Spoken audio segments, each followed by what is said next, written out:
Thank you. Yeah, we're mic'd. All right, can you hear us in the back? Perfect. All right. How many lunch and lecture veterans do we have here? Yay. I love that. Kind of miss those, don't we?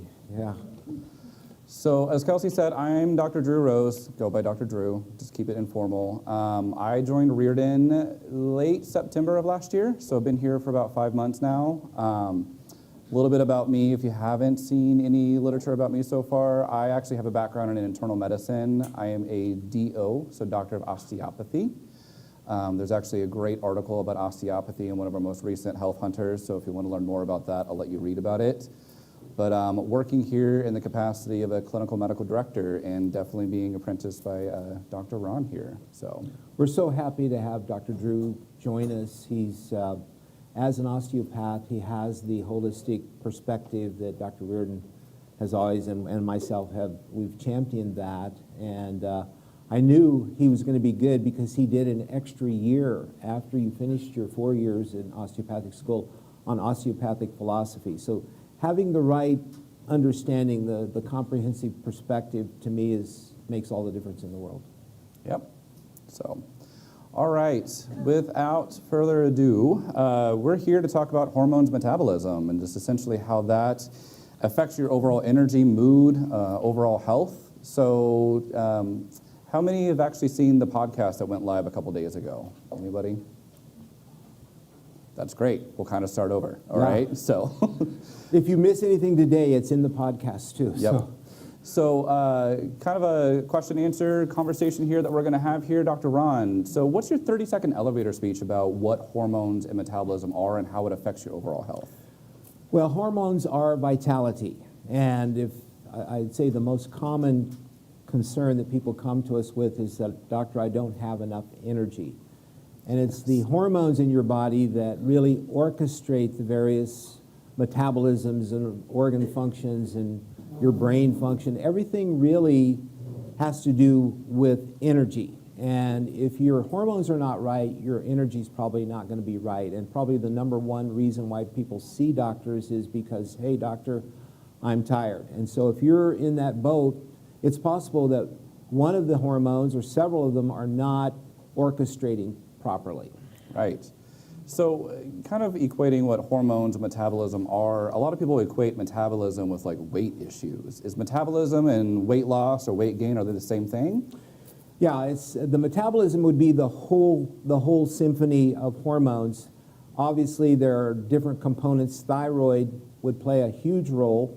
It's not the only thing, though. You can't just say that the thyroid is the thing that regulates weight. Your adrenals could have a role to play in that. And we're finding out if you're not sleeping well, maybe melatonin's a factor. Or if you're menopausal or postmenopausal, could be your sex hormones are not where they need to be. So again, we can't blame it on one hormone, and it's going to be individualized, and this is where the importance of measuring to find out where you are can be most helpful in terms of answering that question. Right. I've always been taught that, hormones equate to the endocrine system. So like you talked about, we've got the thyroid, adrenals, all the other endocrine glands that secrete hormones that set kind of a metabolic rate. So they're very much related, but they're not exactly the same thing. So when we're talking from a functional medicine perspective, one of the foundations of functional medicine is actually testing. Lab test, and make sure to see where your biochemistry actually is. But a lot of times, especially in conventional medicine, you're going to hear that, well, your labs are normal, so I don't really know why you're feeling this way, or you kind of just get brushed off. From your perspective, why can the labs be normal, but you still have some pretty awful symptoms? The labs there's a range of normalcy. And if you do the bell-shaped curve, it's like 95%. If you're there, you're called normal. And obviously, if you're in the low end of the curve, and especially if you're in the low end of the curve with several different hormones, even though you're normal, you don't feel normal. You can be tired. You can have other symptoms. You can have sleep disorders. You can have mood disorders. And a lot of times mood disorders, which we think of as being psychiatric, are not psychiatric at all. Right. They're metabolic. And so, matter of fact, that is the big change that's going on in psychiatry right now, is they're finding out that the metabolic approach to psychiatric illness is much more effective than pharmaceutical approach. But it takes a shift in lifestyle. You know, we've gotten too used to just taking a pill, whereas we know that lifestyle changes can make a big difference. But we also now know that using hormones in a safe, effective way, because in the past there's been a lot of fear around hormones, that this is maybe going to cause cancer, is this going to really disrupt my system?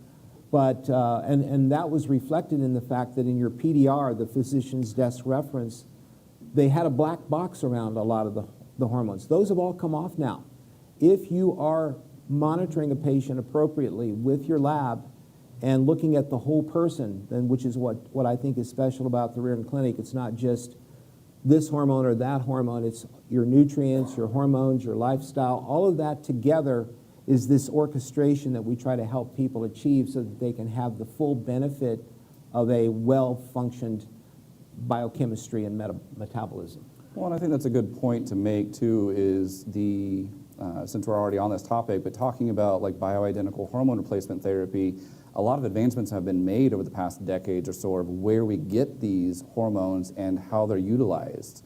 So it's different. I mean, could you speak a little bit about the history on that, how it's changed? The Women's Health Initiative, which was, I think, 20-some years ago, again, came about because there was a concern that maybe the hormones were increasing risk for breast cancer or other types of cancers.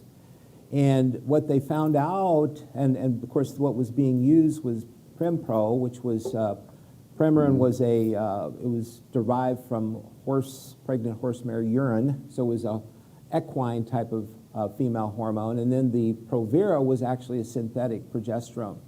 And when they got through like several thousands of women that went through this evaluation, it turned out it was the Provera that actually was associated and not so much the hormones. Now, with that being said, the other big thing is the fact that when we see patients and we use hormone replacement therapy, we're doing every 6 months and initially maybe every 3 months testing, making sure that we've got it right for you as an individual, because no one has exactly the same metabolism. I have some women that are on pretty low amounts of hormones, and other women need higher amounts in order to get the normal range to where we want it to be. So this biochemical individuality especially plays big in hormone replacement therapy. Absolutely. And I think those advancements are very important to kind of keep in mind, so to kind of take the fear out of it.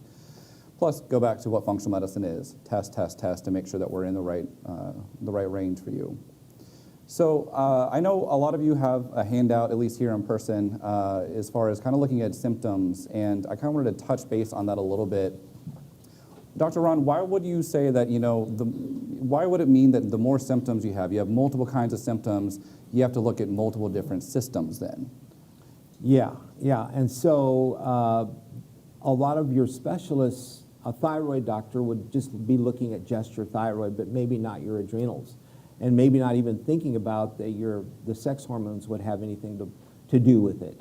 So again, I think there's at least when I try to see patients, there's this kind of like Sherlock Holmes component to it, where I'm trying to really listen carefully and try to look at the big picture and then do the testing, because without the numbers, it's a kind of guess. And so that's why Riordan has, from the very beginning, has emphasized the importance of testing and then correlating that with the individual, making a treatment plan, whatever we come up with the initial evaluation and testing, but then also using additional testing to fine-tune it, because tuning, I think, is an important part of hormones. They're not just, you know, strict doses. I think you have to individualize it quite a bit. And when you're fine-tuning those, you're also looking at not just the hormone levels, but also the nutrient, vitamins, and lifestyle, sleep. There you go. Toxins, exercise, stress. So we find out that the practice of medicine is not just medicine. More and more, I think, lifestyle and looking at the whole perspective is what really helps people achieve a higher level of human functioning. Right. So to kind of break this up a little bit, because the endocrine system, just from a medical education standpoint is difficult, right? So to try to break things up a little bit, one thing that we hear a lot about these days, just media coverage, magazines, just a lot of different things, is metabolic syndrome. Could you explain what metabolic syndrome is and what insulin resistance, how that plays in?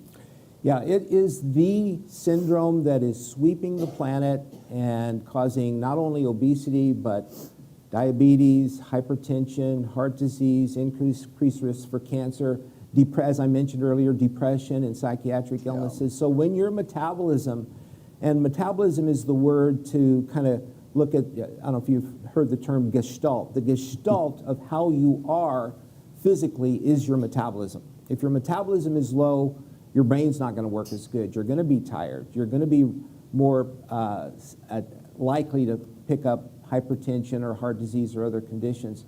So really, what we're wanting to do is try to look at the big picture. Right.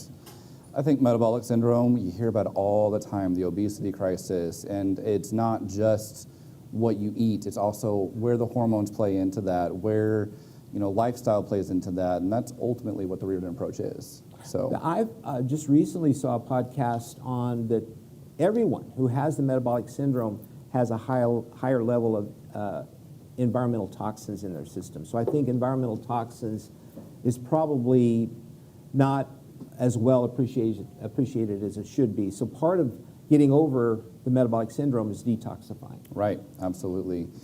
So on to one of your favorite topics, the thyroid. So why is the thyroid so central to metabolism and energy in general?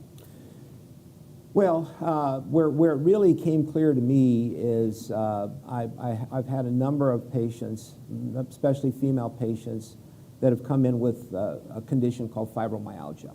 And it's not on this sheet, but one of my sheets that goes into the whole thyroid, on the back page, there's literally 75 symptoms that have been attributed to fibromyalgia. So if you have it or if you know someone who has it, it's a very complex condition. And when you go into a regular doctor with one symptom, that's probably the most that most doctors are willing to see you for these days. But when you have 50 symptoms, those patients tended to be pushed to the side, so we say, not taken seriously. And so what I started seeing is that there was a definite pattern to this, and I ran into a huge textbook by a chiropractor who pointed out that people who had fibromyalgia were metabolically very, very low. Yeah. And so that, to me, said, well, gosh, what's going on here? Maybe it is the thyroid. Well, doctors will do a TSH, thyroid stimulating hormone test, and if it's normal, you're okay. Some doctors will do a T4, which is another part of thyroid testing, and that can be okay, but you still have the symptoms. Well, what I started finding out from this book on fibromyalgia is that the reverse T3, and all of you who are my patients, everyone's probably knows about the reverse T3. The reverse T3 is not done by endocrinologists, and yet it's the brake. If we could say T3 is the accelerator that gets your metabolism going, the reverse T3 is the brake. And if you're under stress, if you're toxic, if you have all these other things, a lot of people that I see, they not only they're on the brake, but the parking brake is on, and it's stuck. And they feel that way too. And so that was a huge way of beginning to see that here was another factor, and that we could modify it by modifying T4, T3. We could start doing some things with nutrients and minerals. The whole rest of the program still came into play, other hormones, but this thyroid number was a key part of adjusting when I grew up working in my dad's gas station, we would adjust the engine would come in, the engine was just real slow. There was a switch where you could idle it up. The T3 can idle up your metabolism. And a lot of the fibromyalgia patients started to see some light. They started to feel better once we got that ratio corrected. Right. I think that was one of the biggest aha moments I had switching from the conventional side of medicine over to integrative medicine here, and is hearing Dr. Ron talk about the thyroid, what the reverse T3 is, and that analogy of you are a car driving down the highway and you quite literally can have all normal labs within reference range, but you're driving down the highway with a foot on the gas and at the brake at the same time. It made total sense to me. So this is why I love the Riordan approach, and definitely picking your brain from the decades that you've been able to do this. Well, and throw in the adrenals too. People who have chronic fatigue also have higher levels of stress because they can't adapt as well, and then their adrenals starts to go to a pot, and you're not sleeping as well. So it becomes a kind of a domino thing. And so once again, the holistic approach is the way to deal with this. It's not a single intervention, but it's an orchestration of several interventions at the same time. Absolutely. And I don't know if it was this podcast or the last one, but we talked about how being a provider and trying to look at all of these labs, and especially with the endocrine system, it really feels like you're the conductor and there's an orchestra out there, and you're trying to get everything up at the same time and balance, and it's difficult. And you mentioned the adrenals. That's kind of like where my fascination lies, actually. So how does stress show up, especially within the adrenal glands?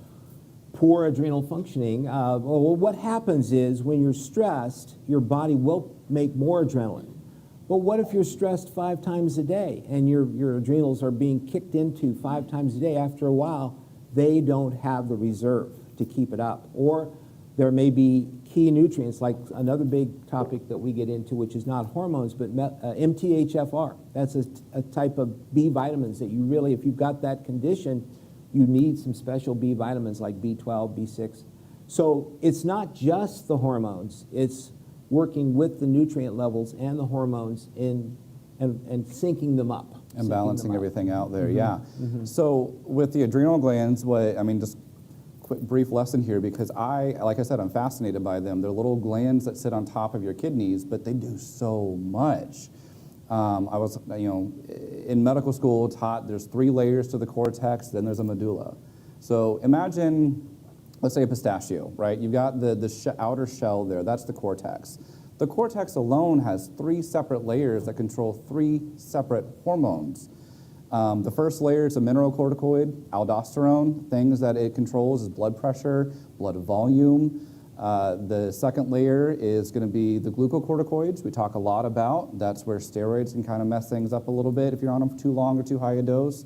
But that's where you're going to get your cortisol. Yeah. You're going to get that immediate energy release because it mobilizes glucose. And from what I'm hearing with you, you said it spikes 5 times a day. So if a normal AM cortisol is there, it doesn't give you the whole picture, right? No. So, and then the third layer is going to be your sex hormones. It's going to be the precursors to estrogen and testosterone. So there's 3 layers there in and of itself that if one thing goes wrong, it's a domino effect down the line. And then a lot of people, which we didn't even touch on in our podcast, is the medulla. That'd be the seed, the inner portion of the pistachio, right? That actually is the neuroendocrine aspect of things, where you get regulation of norepinephrine and epinephrine, also called adrenaline. So a quote that I found, actually just kind of doing some reading last night in preparation for this, was if the cortisol is the furnace for your metabolism, the medulla is going to be the lightning strike. That's what balances out your autonomic nervous system even. So it does a lot, not just from a metabolic rate, but it also balances all of your nerves too. Yeah. And so just as a real simple thing, I've been having a lot of people do the adrenal stress index, which is just a saliva test. You take a morning saliva, a noon saliva, 4 p.m. and bedtime, and you can see where the cortisol is. And there should be a nice peak in the morning, coming down around noon, and then bottoming out about 5 o'clock, which at our house we used to call it the gangrene hour, when all the kids went crazy. Their cortisol levels were at the lowest point of the day, and then it comes up a little bit. You need a little bit of cortisol even just to sleep well at night. A lot of people are so tired they can't sleep well, and a lot of that is adrenal exhaustion. So the thyroid and the adrenals are really the 2 pistons of energy in your body. Absolutely. So kind of moving along there, because you mentioned sleep multiple times. So where does sleep lie within this whole system, or gestalt, as you mentioned, especially when it relates to energy and mood? Well, during the night, the brain actually has a glymphatic system. The glymphatic system it's the equivalent of the lymphatic system. So when you're asleep, there's a lot happening with your brain. That's why you actually need energy to sleep well. And if you don't have it, your brain's not going to, if you've ever had a bad night, you wake up the next day, not only are you tired, but you're just plain fuzzy. Your brain has not gone through the wash cycle of getting whatever the stressors and whatnot has happened the day before. So melatonin can be an important part of that. Yep. But we're, once again, cortisol. People who are low in cortisol, actually sometimes they need a little bit of hydrocortisone at bedtime to even have a good night's sleep. That could be a factor. Thyroid, there's a factor there in terms of the metabolic rate of the brain. The brain has, even though it's like, what, 4% of the body weight, it does 20% of the metabolism. So we really want to get a good night's sleep, and so we need hormones to sleep properly. For example, in women, progesterone. Yes. It's incredibly important in terms of having a good night's sleep. And then with that, oftentimes you need to have the estrogen and the testosterone and the DHEA properly balanced. DHEA is an adrenal hormone. It comes from, I think, one of those levels. Yeah, it comes from the third layer of the adrenal glands. Yeah. So you start to see that this is really a symphony, and just kind of doing a little bit here, a little bit there may not be enough. We may need to take a broader perspective on what's going on in your particular case. Lifestyle-wise, too, I think we're in like a sleep crisis, essentially. We're barraged with just a bunch of different kinds of stressors throughout our day. You walk out, and the amount of toxins that have increased over the past 100 years is insane. You watch TV, you watch the news, it's just constant barrage with some sort of stressors there. Sleep hygiene is something that I very much preach a lot to my co-learners as well. Staying away from the phones, the backlit screens, TVs.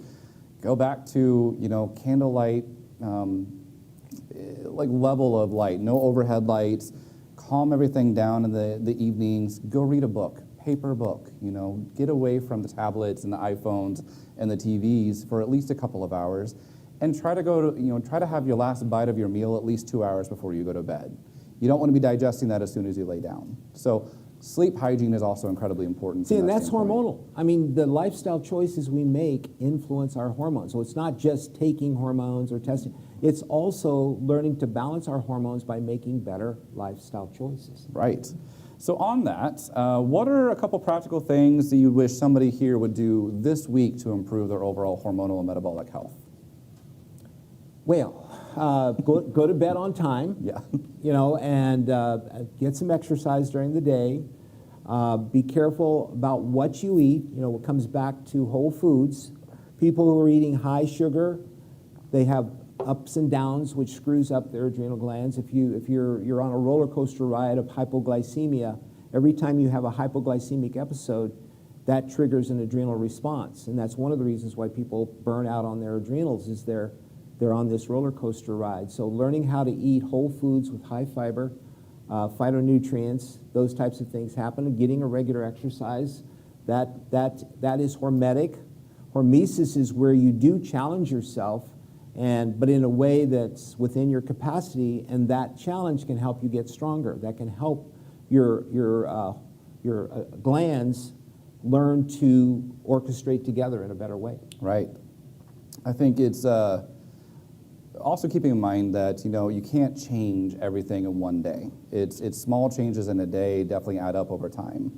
I think it was recently I read an article where pretty well accepted, understand this, but it takes 90 days to create a habit.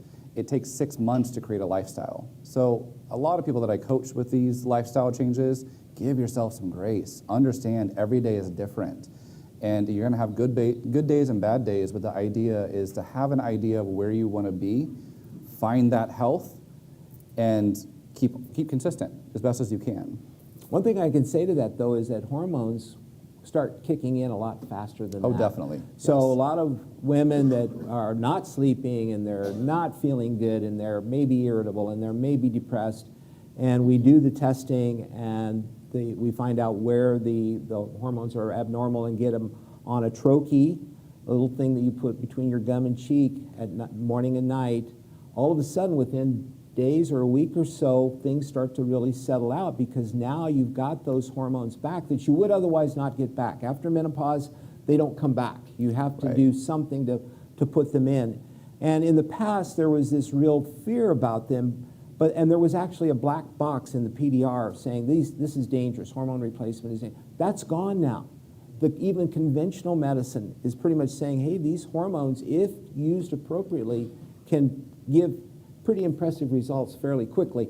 Now, there's a process of getting them balanced properly, sometimes a little bit too low to start with or possibly a little too high. So you have to individualize it using the lab. Right. So since we're talking about lab, hormones notwithstanding, I mean, are there any other nutrients or supplements that you would recommend on people taking? Or we have Check Your Health coming up with a nutrient sale. Just kind of wondered if you had any ideas. Well, we're talking about hormones today, but you can't really talk about hormones without thinking about nutrients. And so the omegas are very important in terms of brain health. And most people have never really, I mean, you can take omegas, but we have a really good omega panel. The amino acids are probably, in my mind, the big sleeper that we do them and we look at them, but we don't think about them enough. There's so many things. Like I'm just recently finding out a lot more about glycine. I don't know how many of you have heard about glycine and sleep and inflammation. Most of the patients I'm seeing right now are not sleeping very well. At least that's what they're telling me. And melatonin hasn't worked, or they can't take enough. Glycine is a very inexpensive amino acid that not only helps you sleep better, but it also reduces inflammation. So this is something that you can do, but again, that's giving it as an individual thing. If you see the whole profile, then you can kind of orchestrate that to your advantage. So I'm going to borrow a question from you, but what is the most important nutrient? Yes. How many know, that's my famous There question. you go. How many of you have heard that question? What is the most important nutrient? Yep. Plenty of hands in here for those who can't see. The one you're lowest in is the most important, and you know, how do you know which one that is? That's the one that's pulling the rest of the team. Nutrition is a team sport. Hormones is a team sport. Who loses the game? It's the worst guy on the team that loses the game. And so by doing the testing, you're able to identify the most important thing you can do, because you walk into a health food store or any place, there's so many to choose from. So the whole idea of testing is to find out what your body needs right now, and it may be more than one thing. So. And this is a perfect segue in towards the end of our talk here too, because as Kelsey said earlier, before she introduced us, we are having a Check Your Health fair coming up starting Monday with, how many is it, 5 or 6 different panels that we have discounted here. So are there any panels that you would recommend to people? We have a hormone panel. That's probably the least expensive one too. So if you're thinking this might be something you're interested in, this is a good time to do that. The panels go up in price, but they're at half price. But they're an opportunity, and I think one of the panels, there is an appointment that you can have with one of us that's included with the panel. I believe it's the 3 largest panels that we have, the Mega, the Nutrient, and I believe it's the Advanced as well. There are hormones that are tested all the way from the basic, advanced, and the Mega panels as well, so it's not just the hormone panel. The Mega panel gets you everything, though. I mean, it's going to get pretty much everything that we can test. And the price compared to what it normally is, compared to what it is with that pricing, I think is pretty incredible. So, and it does. It gets you a 30-minute sit down with Dr. Ron and I, so we can kind of talk about some of these things and look into your lifestyle and see where we can improve some things and potentially do some hormone replacement therapy. We live in a pretty treacherous time right now. The United States is said to be like 48th in the world in terms of our health care, in terms of the level of sickness that we're dealing with. We're number 1 in costs, but we really are not. We have a system that's focused on specialization and trying to deal with one thing at a time. And so, let me say that I'm grateful that we have the system that we have, and over time, our focus has been on integrative care. So integrative care is we want the best of both. But right now, our current system is mostly specialization. It's really hard to find a family physician these days. So here at the Riordan Clinic, we want to take in the best of both, but we want to provide that nutritional, hormonal, lifestyle, kind of also supportive care. My goal when I sit in with a patient, I truly do want to be a co-learner with that patient. Exactly. I'm not there to just preach. Sometimes it sounds like, but I'm really wanting to have that dialogue, that give and take. And when we have the data, when we have the lab work in front of us, it's not just maybe this, maybe that. It's kind of like we've got some numbers to work with. And when we have numbers, then we can make specific plans that are specialized for your situation, not just an average person, but here's the things that are low for you. How does that play into your symptoms and your past history? So really, the doctor-patient relationship is much more dynamic here at the Riordan Clinic, in my opinion. And I know there are doctors out there that are great, but we have a special opportunity here to work with patients that I have treasured. I'm in my 37th year here, and I feel so fortunate to have ended up here, because this, to me, is the type of medicine that I've always wanted to do, but it's not always it's not available in a lot of situations. So thank you for all of you here and people that are listening in that have supported the Riordan Clinic. We think it's kind of growing. There are more doctors that are seeing that this is a good way to practice good health care. With that said, I think we've spoken quite a bit. I'd like to open the floor to any kind of questions that you guys might have. Yeah, and we won't have a roving mic. Just kind of speak up, and then we'll repeat the question. I'll do my best to repeat it for the online. Yes, go ahead. Okay, I was kind of feeling, like you said, tired all the time. So I've been trying to concentrate on immunity, boosting vitamins, but D, and I have arthritis, so magnesium. So are there other vitamins? I mean, sometimes I don't really know how to take them, because I really don't want to be taking a bunch of D at night and then be up, and that's my problem, is sleeping. So do you have a protocol on how to take vitamins? Or? Yeah, let me go ahead and repeat that for the online audience. So the question is, with fatigue, arthritis, those kind of pains, trying to do what you can from a vitamin standpoint, but trying to see if there's like a vitamin protocol for some of these things. So. Yeah, so there's certain things. I wouldn't take B vitamins at bedtime because they tend to energize, and so that's not a really good time to take those. Magnesium glycinate Yes. is a really good one to take at bedtime because you're getting the benefit of the glycine and the magnesium, which tends to relax you. Vitamin D3, K2 is one of my favorite that I really feel like if we could get everyone to take the right dose of that, we wouldn't have all these flu epidemics that we have every winter. That one, you want to get at least, I would say at least 5,000 and maybe 50 of the K2. You can measure your level and find out where you are. Most doctors are afraid of vitamin D because when I started here, Dr. Riordan was still prescribing D2, and D2 can have toxic side effects.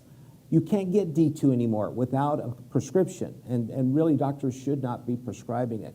But D3, along with K2, you really don't have to worry about calcification, because any extra calcium that gets absorbed, the K2 will put it into your bones and teeth. So that's a safety. And D3 I think it's a good one to do at bedtime, but it doesn't have to be. I was going to say, you had some anecdotal evidence where some people thought that the D3 would actually help them sleep at night. So much of this is we're biochemically unique, so you can't make overall suggestions, but some of it you just have to do a little bit of trial and error. And I think it goes back to the testing. What do you need? Maybe you don't even need the B vitamins. That might not be an issue that you have. But for example, when I came here, we did some staff labs, and ironically enough, the one that was through the floor for me was vitamin C. But that's one that I have noticed I can take morning and night, and it doesn't bother me. Either way. I do notice splitting the doses up through the morning and the evening is much kinder to my stomach, because that's something that you can get. So you just kind of have to think about the side effects you might get from these different supplements you'd be taking. So no strict protocol. I think the good ones, like you already mentioned, stay away from the B vitamins at night. And then magnesium glycinate is fantastic right before bedtime. So, yes, go ahead.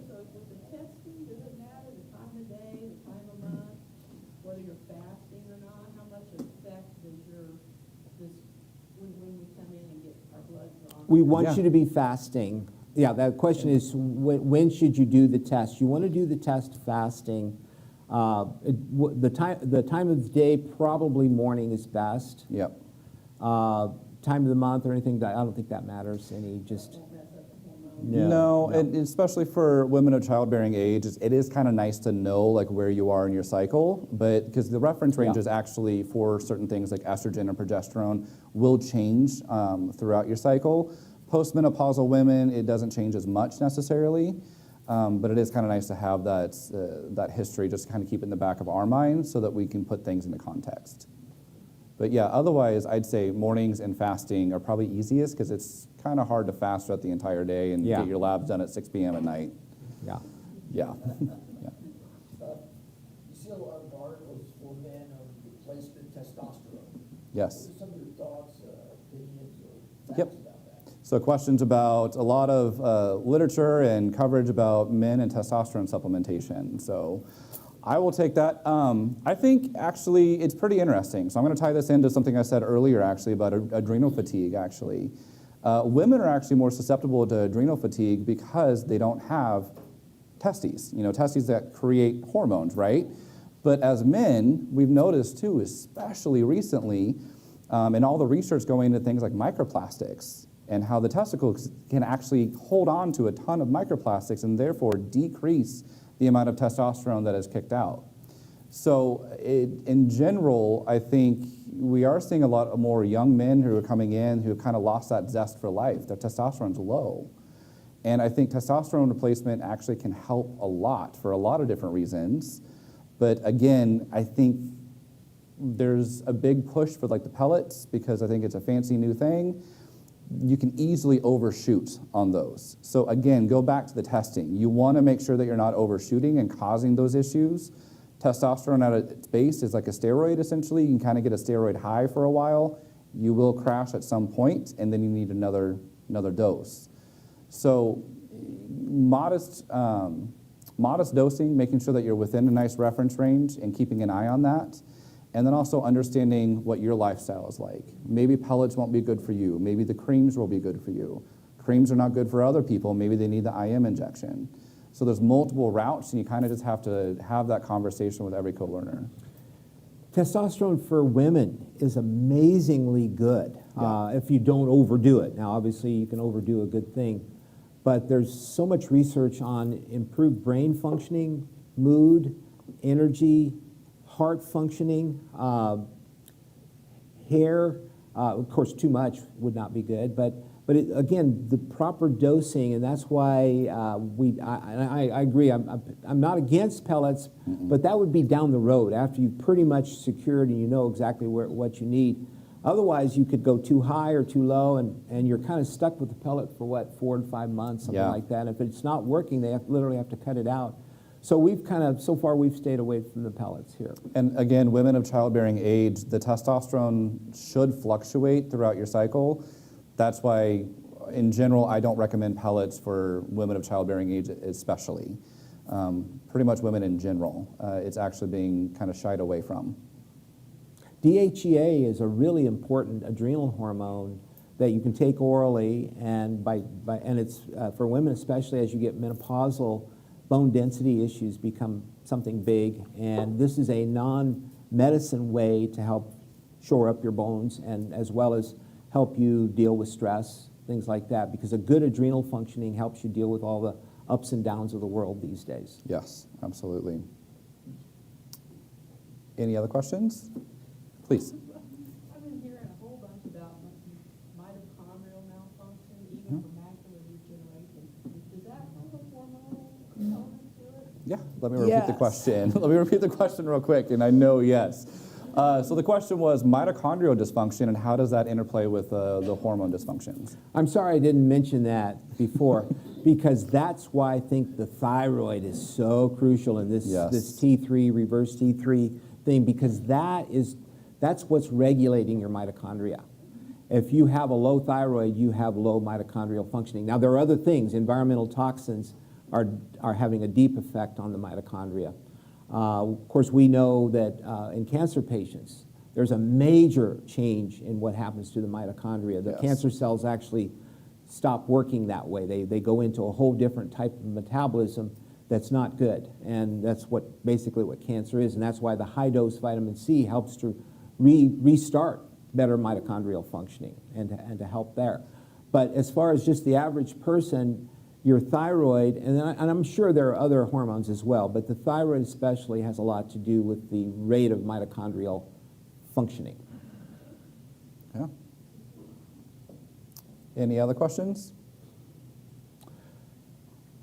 If Yeah. there's no other questions, I'm going to just... I think we got some is there online. one? Okay, go ahead. Yeah. Kelsey's bringing up the computer, so. Oh, okay, we got an online question. This is cool. For those not wanting to be on hormone replacement therapy, are there vitamins or minerals to support lower sex hormones? So the question was, for those who don't want to be on, what is that again?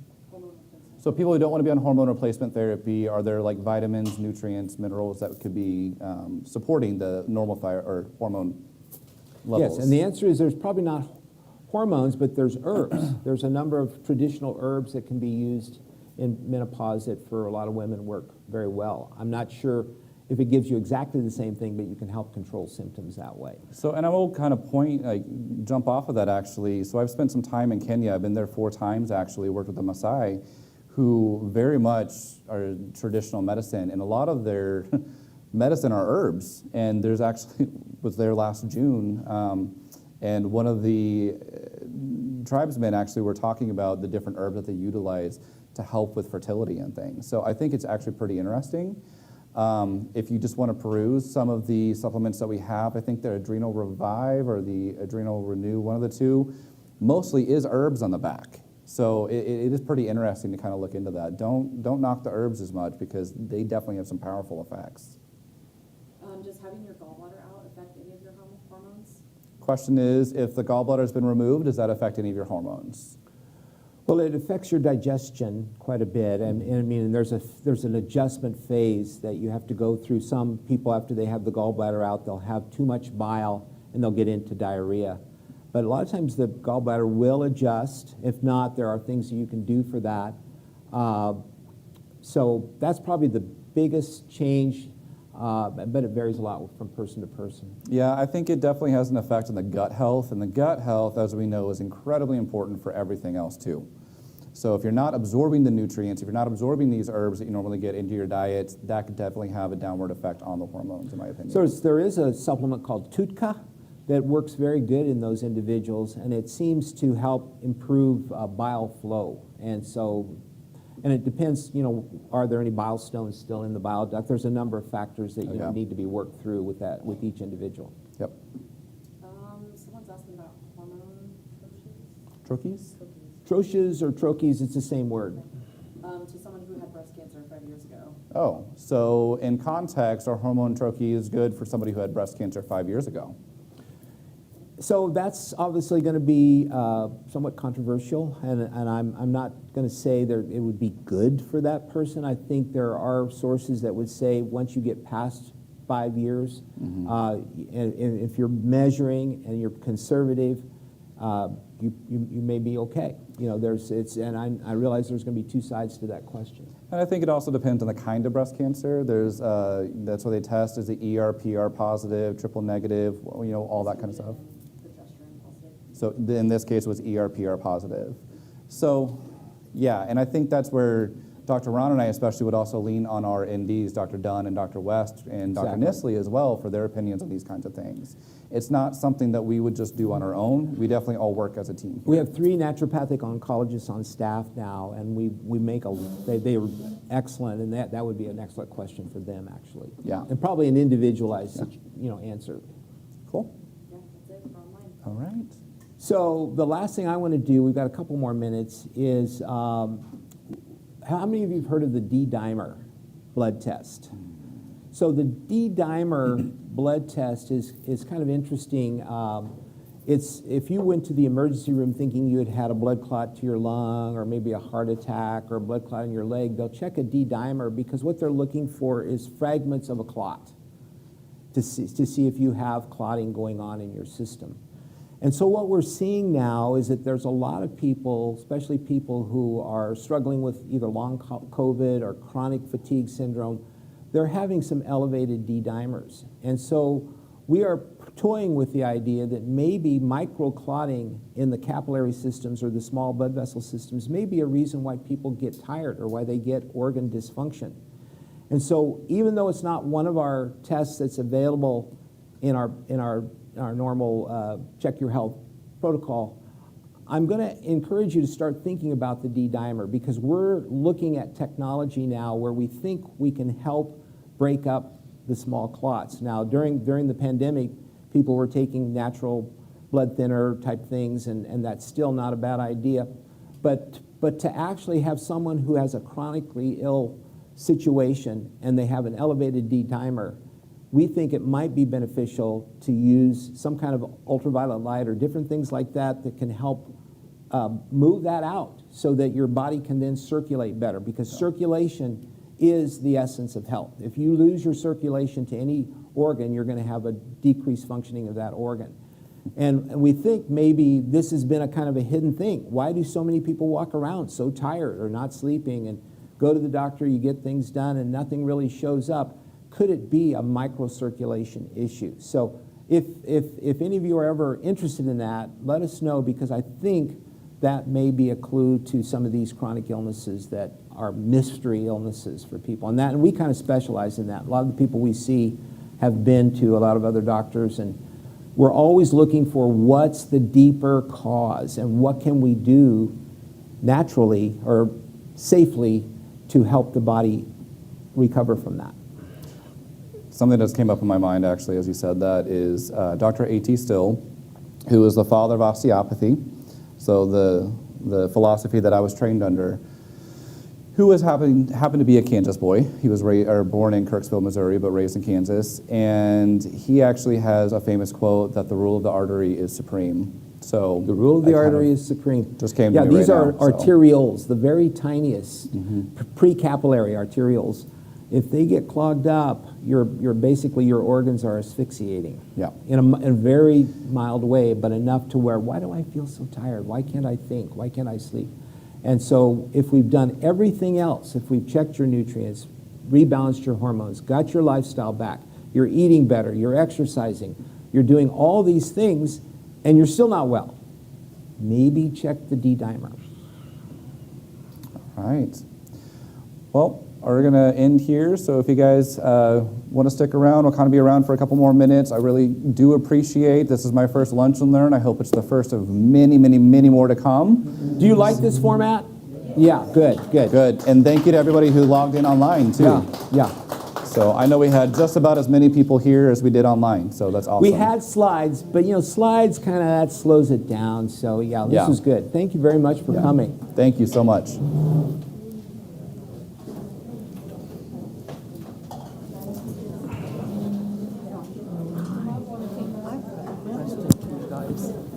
Hyperparathyroidism, primary hyperparathyroidism. What can you do for that? Because Have they checked the gland? Is it enlarged? yeah, my calcium levels stay. Last time I saw you,